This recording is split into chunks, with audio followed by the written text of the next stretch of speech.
Bonjour Charlie, on peut se tutoyer ? Bonjour Pierre, évidemment, avec plaisir. Tu es plutôt expresso ou plutôt thé ? J'ai beaucoup de respect pour le thé, mais je suis fondamentalement expresso. VDLV est une des marques qui ont initié l'histoire de la vape en France. Vous avez profité de ces 2 dernières années pour créer un tout nouvel écosystème autour de vous. Peux-tu nous en parler ? Oui Pierre, nous avons aménagé effectivement en 2019 un bâtiment volontairement trop grand, mais qui s'est vite rempli et qui nous permet d'envisager l'avenir. Donc c'est vrai que notre volonté, elle est de poursuivre nos efforts d'explication sur nos valeurs, et ce jusqu'à nos clients consommateurs. Ces valeurs nous ont permis d'ouvrir notre curiosité, et cette curiosité nous permet désormais de regarder la vape avec plus d'ambition, pas mal d'ambition. Donc nous ne sommes pas certains que les vapoteurs savent exactement ce à quoi nous aspirons ici dans le Bordelais, mais lorsque nous faisons visiter notre hub industriel, c'est comme ça qu'on l'a baptisé, un hub pour interconnecter les talents, eh bien ce hub, en fait, lorsqu'on le fait visiter, les visiteurs nous font des retours très positifs, car on leur explique comment et pourquoi nous en sommes arrivés là. Mais c'est vrai qu'avec la Covid, ils ne furent pas assez nombreux à venir. Donc, c'est-à-dire que notre transparence demeure depuis 2012 et nous restons très très ouverts aux visites de tous. Donc vous êtes forcément vous aussi les bienvenus. VDLV a donc déménagé et regroupé une pépinière d'entreprises. Quelles sont ces entreprises ? On a Ingescience, bien sûr, notre frère de toujours, EMI, qui travaille plutôt sur les fouilles industrielles et de laboratoire.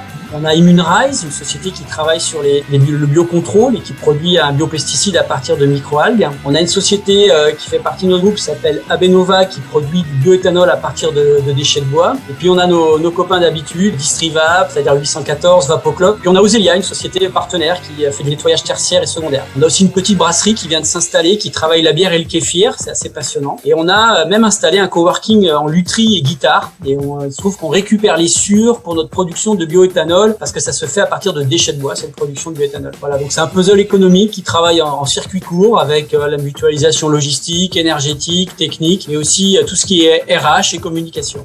Donc, si j'ai bien compris, le LFEL n'est plus et a fait place à Ingescience.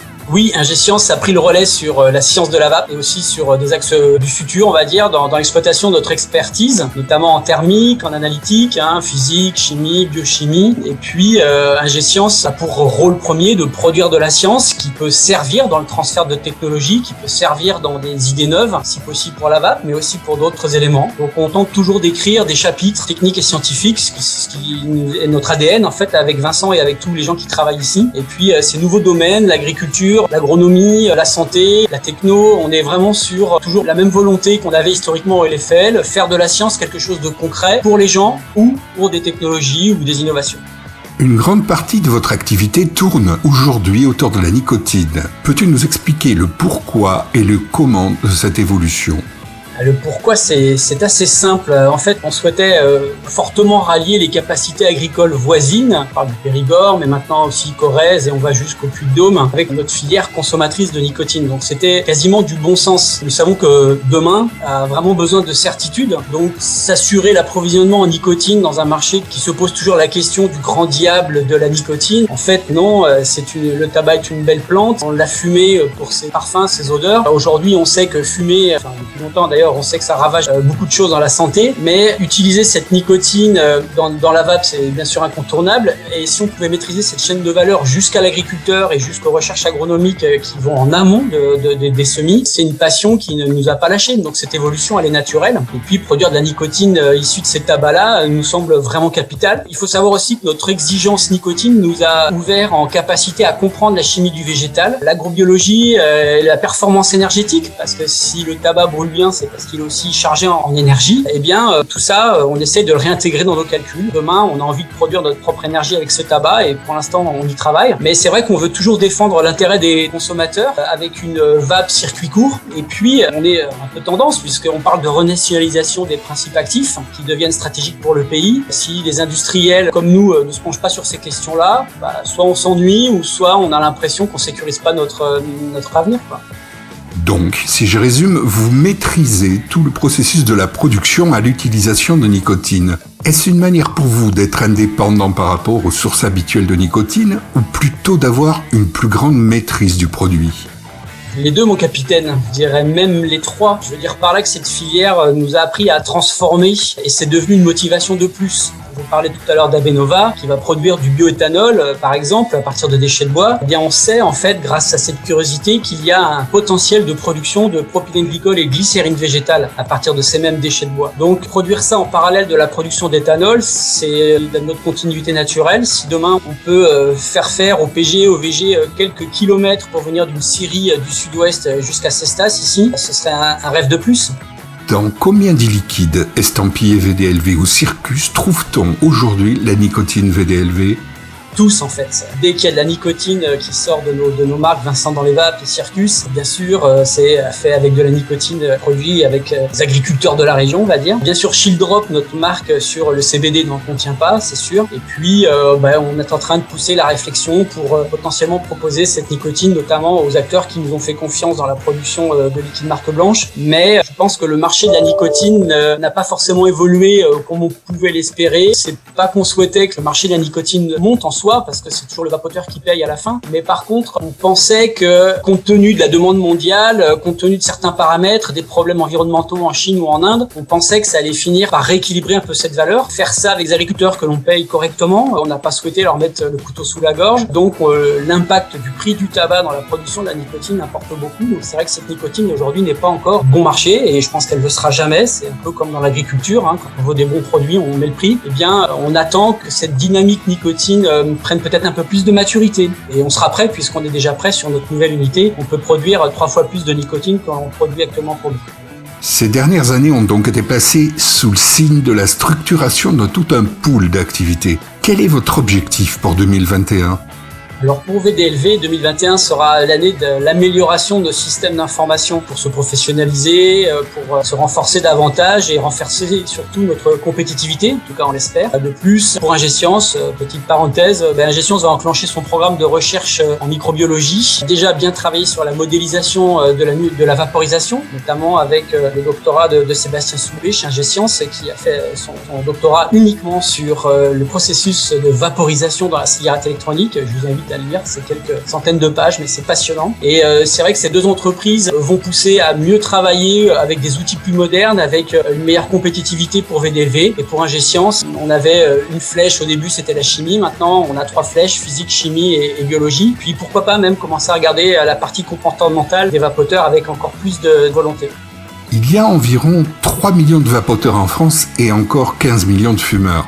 On a l'impression qu'on a atteint un plafond de verre difficile à briser. Comment comptez-vous le franchir ? Alors voilà la question à 100 000 €. Bien sûr que tous les acteurs de la vape sont, je pense, assez frustrés d'avoir été stoppés par l'OMS, d'avoir été toujours freinés par cette désinformation. Mais notre objectif face à tout ça, c'est de rassurer et donc de se faire entendre. Parce que pour rassurer, il faut le crier quand même suffisamment. Notre pays ne compte pas d'incidents notoires sur le circuit légal de la vape. La France a su écrire son histoire de la vape et elle est très certainement le plus beau pays de la vape. J'en suis moi plus que persuadé. Sauf que les pratiques douteuses apparaissent effectivement parfois, même sur le marché français, alors qu'il nous faut capitaliser sur notre savoir-faire et il faut le faire savoir. Et on voudrait vraiment communiquer notre expertise, qui est plutôt reconnue effectivement, et celle de VDLV d'Ingescience va les pousser en même temps pour que ça puisse être perçu. Donc je le disais tout à l'heure, le savoir-faire et le faire savoir sont nos 2 vecteurs de communication, et ce le plus possible avec les acteurs d'une distribution responsable qui ont aussi beaucoup monté en compétences. Donc l'avantage, c'est que nous possédons un grand nombre d'arguments ici à Cestas et sur le terrain avec nos technico-commerciaux. Donc la vraie volonté, c'est toujours défendre, dire, construire, argumenter et puis si possible servir au mieux les vapoteurs qui ont des questions et ceux qui, entre guillemets, vont peut-être, après cette période Covid, vont peut-être se dire bon, finalement la santé c'est encore plus capital que jamais. Si je dois arrêter de fumer, auprès de qui je me tourne? Eh bien, je pense que la France a un très bon territoire pour ça et des très bons fabricants et je pense effectivement qu'on en fait partie et en tout cas, ce combat-là est un combat qui draine la vie des salariés, nos propres vies, à vous aussi, je le sais, et c'est ça qui a le plus de valeur. Donc, je crois que si tous on s'accorde à dire à peu près les mêmes choses et à faire les bonnes rencontres et les bons contacts, je pense que ce pari, il est gagné. Bien sûr, les échéances politiques peuvent nous faire croire le contraire. Je crois que la France et les institutions ont pris conscience qu'il y avait un vrai pouvoir dans le choix de la réduction des risques avec la vape. VDLV a été le premier fabricant à obtenir la certification AFNOR. Aujourd'hui, de plus en plus d'acteurs de la vape française l'obtiennent. C'est plutôt positif, non ? Alors évidemment, c'est très positif. Seul, ça n'aurait eu aucun sens. Et nous sommes assez fiers d'avoir été les premiers, certes, mais nous sommes encore plus en fait d'être rejoints par des confrères. VDLV a toujours porté très haut les concepts de sécurité et de salubrité dans la vape. Si je te dis qu'aujourd'hui la vape française semble être la plus saine du monde, est-ce que j'ai tort ? Non, je pense que tu as raison, mais il faut pas crier victoire trop tôt.